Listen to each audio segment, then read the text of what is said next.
আসসালামু আলাইকুম। আপনারা সবাই কেমন আছেন? আলহামদুলিল্লাহ আমি ভালো আছি। আপনারা সবাই ভালো থাকবেন।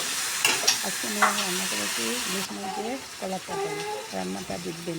রান্নাটা আমি আসলে ভালো করে দেখাতে পারি না, ভালো করে আমার ছেলে মেয়ে খুবই ভয় করছিল, জ্বালাচ্ছিল, এই জন্য আমি পুরো ভিডিওটা করতে পারিনি।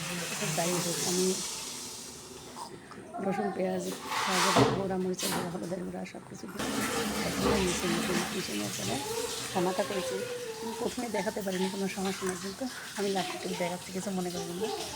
দেখেন আমি কলা কষানো হয়ে গেছে, ঝোল ঢেলে দিয়েছি, ঢালার পরে এটাকে আমি ফুটে উঠেছি, তারপরে মাছ দিয়ে দিয়েছি। দেখেন রান্নাটা অনেক সুন্দর হয়েছে, ইলিশ মাছ দিয়ে রান্না করে ফেলছে। কলার তরকারিটা অনেক অনেক স্বাদ হয়েছে। আপনারা এইভাবে রান্না করে খেয়ে দেখতে পারবেন। দেখেন তরকারিটা প্রায় হয়ে এসছে, মাছটা অনেক সুন্দরভাবে কোটা হয়েছে। দেখেন রান্নাটা প্রায় হয়ে এসছে। দেখেন রান্নাটা অনেক সুন্দর হয়েছে, আপনারা এইভাবে রান্না করে খেয়ে দেখতে পারেন। দেখেন কালারটা অনেক সুন্দর হয়েছে, মাছগুলো অনেক সুন্দর করে কোটা হয়েছে, ওটাকে রান্না করেছে খুব সুন্দর হয়েছে। আপনারা এইভাবে রান্না করে খেয়ে দেখবেন, অনেক সুস্বাদু লাগবে।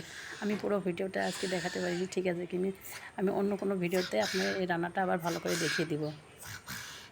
আল্লাহ হাফেজ।